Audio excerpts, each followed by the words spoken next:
Eu quero, neste momento, convidá-los para que juntos nós possamos refletir nas palavras do Evangelho que nós acabamos de ler em nosso culto, dando uma ênfase aqui aos versículos 11 e 12, que é o fechamento de todos os outros versículos, de todo o discurso que Jesus faz a respeito das bem-aventuranças, ou da felicidade que Deus concede a cada um de nós. E esses versículos dizem assim: felizes são vocês quando os insultam, perseguem e dizem todo tipo de calúnia contra vocês, por serem meus seguidores. Fiquem alegres e felizes, pois uma grande recompensa está guardada no céu para vocês, porque foi assim mesmo que perseguiram os profetas que viveram antes de vocês. Sobre este versículo, sobre esse texto, eu quero convidá-los a meditar sobre o tema Eu vejo a felicidade. Que o nosso bondoso Deus, que é Pai, Filho e Espírito Santo, nos ilumine neste momento em que nós queremos meditar em sua santa e bendita palavra. Que a mesma possa falar ao nosso coração, trazendo-nos o consolo que vem do alto. Amém. Meus amados irmãos e irmãs na fé do Salvador Jesus Cristo, o que é a felicidade? O que é a felicidade? Muitas vezes nós somos confrontados com esta pergunta em nossa vida.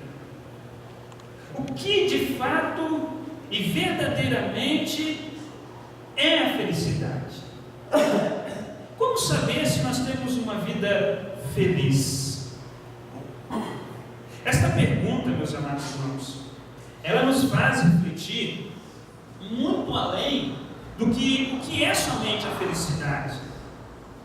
Mas essa pergunta, ela nos incomoda, porque ela nos faz refletir onde nós podemos encontrar a felicidade. Alguns anos atrás, o Brasil foi considerado o 9º país mais feliz do mundo.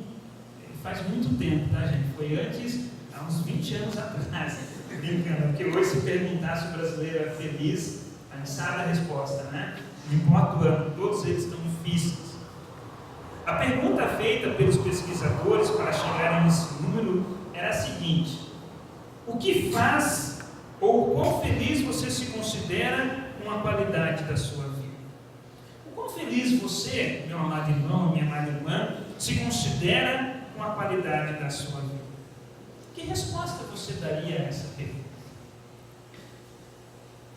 Bom, entre as respostas dadas pelos entrevistados, o que o faz muito feliz, segundo algumas pessoas, são algumas coisas: boa saúde, casa própria, estabilidade financeira, casamento feliz, um emprego interessante, uma boa viagem de férias. Isso faz a gente feliz mesmo, né? Uma boa viagem de férias ajuda mesmo. E nós poderíamos afirmar aqui que quando essas coisas estão bem em nossas vidas, né, nós sim experimentamos a sensação de felicidade. Experimentamos. É importante para nós termos boa saúde. É importante para nós termos um lugar que nós podemos chamar de nossa casa. É importante que as coisas dentro do lar estejam bem. Nós poderíamos até dizer que essas são experiências especiais que tornam a vida digna de ser vivida. E indo um pouco além, nós poderíamos até nos perguntar assim: será que é preciso mais para ser feliz? Será que é preciso mais do que estas coisas para que nós sejamos felizes? Eu vejo algo que você não vê. Esse é o nome de uma antiga brincadeira infantil de adivinhação. E essa brincadeira consistia em uma coisa: uma pessoa escolhia um objeto ou uma pessoa em volta e que passasse desapercebido por alguém desatento, e como dica para ajudar o outro a encontrar este objeto ou esta pessoa, essa pessoa diga: olha, eu vejo algo que você não vê. E aí começa a mencionar algumas características: a cor dos olhos, a cor da flor e assim por diante. Desse modo, muitas vezes, por meio dessa brincadeira, acaba se descobrindo coisas que, do contrário, nem teriam sido percebidas, como a cor do olho da outra pessoa, ou o belo cor-de-rosa de uma flor, e assim por diante. Eu vejo uma felicidade que você não vê. Essas são as palavras de Jesus àquelas pessoas que estavam à volta dele ao pé do monte. Eu vejo uma felicidade que os seus olhos já não mais conseguem enxergar. Essas são as palavras de Jesus para nós hoje, que também estamos aqui ao pé do monte, ouvindo Jesus falar das bem-aventuranças, das pessoas que verdadeiramente são felizes. E essas palavras, elas nos fazem questionar a imagem que nós temos sobre o que verdadeiramente é felicidade. Jesus aponta os nossos olhos, meus amados irmãos, para uma felicidade diferente daquela a qual nós estamos acostumados a buscar aqui neste mundo. Jesus aponta os nossos olhos para a realidade humana e, ao mesmo tempo, diante dessa realidade, para o amor de Deus diante dessa realidade. Quando nós olhamos para as pessoas as quais Jesus chama de felizes, em primeira vista, nós somos tentados a questionar as afirmações de Jesus. Como pode ser feliz o pobre? Como pode ser feliz o que chora? Ou os humildes? Como pode ser feliz aquele cujo mundo chama de infeliz? Como pode ser assim? Acredito que nenhum de nós se atreveria a chamar de felizes as pessoas enlutadas, os que estão chorando, as que estão carregando um grande sofrimento. Também não nos atreveríamos a falar de felicidade a um casal que está vivendo a realidade da separação, ou a uma pessoa que está enfrentando uma enfermidade, ou que está passando por um momento de crise emocional e existencial em sua vida. Muito menos falar de felicidade para aqueles que têm fome, para aqueles que estão abandonados, para aqueles que estão sozinhos, para aqueles que se sentem rejeitados.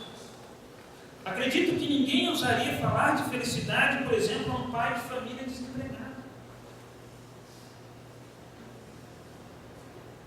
De fato, meus amados irmãos, diante dessa realidade que nos cerca, e que muitas vezes é a nossa própria realidade, falar de felicidade parece loucura.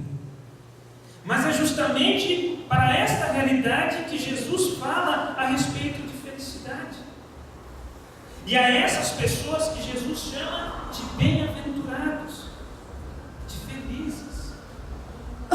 Eu vejo algo que você não vê, porque você está olhando para a direção errada, explica Jesus.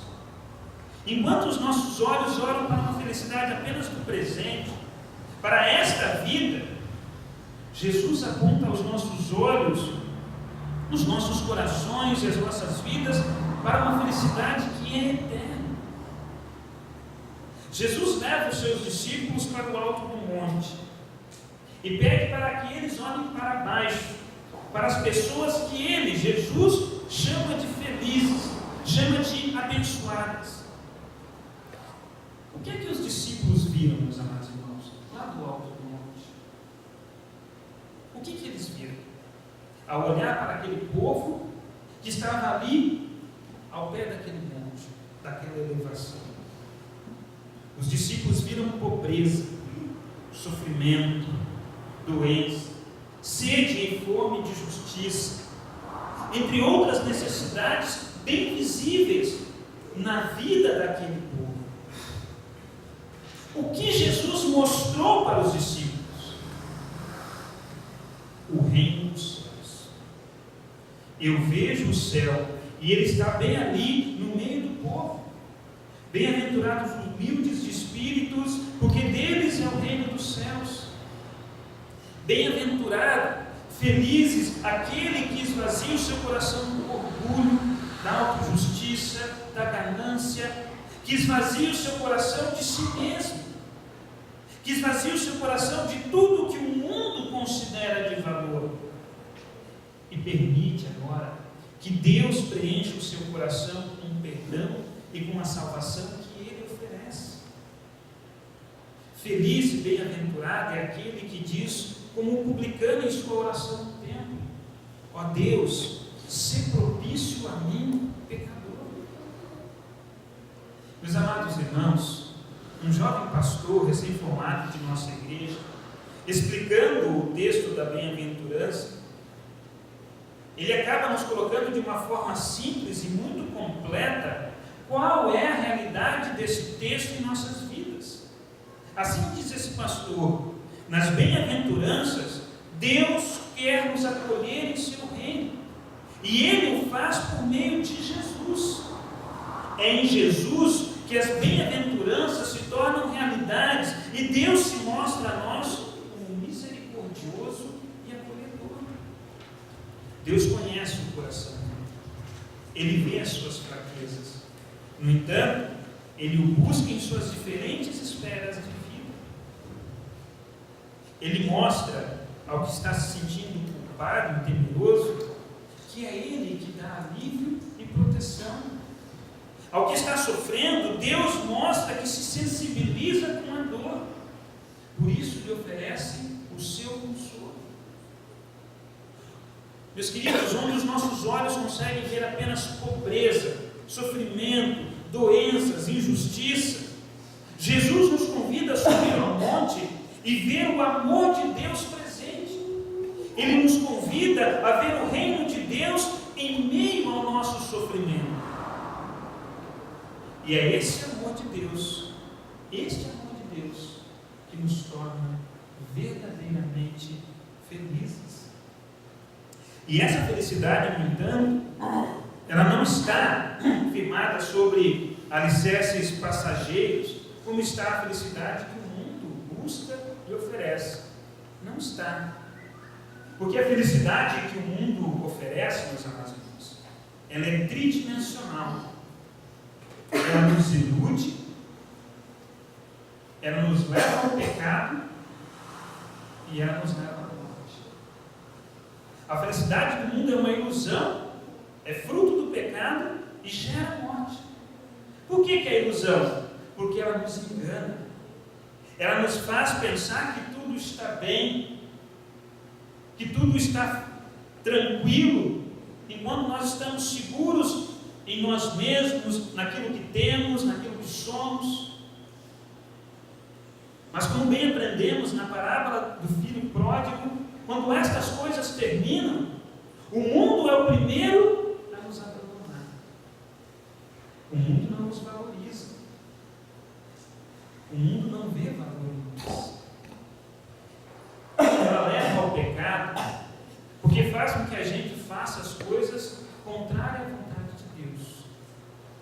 O mundo nos faz rejeitar a Deus, a caminhar longe de Deus, e a não cumprir ou fazer a sua vontade, ou viver conforme a sua vontade de Deus. E por fim leva à morte, porque o salário do pecado é a morte. Não existe outro caminho aqui. Essa é a felicidade que o mundo oferece. Uma felicidade que ilude, que separa de Deus e que leva para a morte eterna. Por isso ela é passageira. Agora, a felicidade que Deus oferece não é assim. As suas bases são firmes, são inabaláveis, porque ela está firmada nas promessas de Deus e no cumprimento dessas promessas. E lembremos uma das principais características do nosso Deus: Ele é fiel, Ele cumpre as suas promessas. Aquilo que Deus prometeu fazer em nosso favor e por nós, ele cumpre em Jesus. É isso que o apóstolo Paulo vai dizer na sua epístola de hoje. A nossa vida, a nossa salvação, tudo isso nós recebemos em Cristo, que é o cumprimento das promessas de Deus em perdoar os nossos pecados, nos salvar e nos reaproximar dele. Por isso, se nós queremos nos orgulhar de alguma coisa neste mundo, orgulhemos da cruz. Orgulhemos da cruz, que é escândalo e loucura para o mundo, sim, porque o mundo não compreende este amor de Deus. Mas é ali que as promessas de Deus estão cumpridas.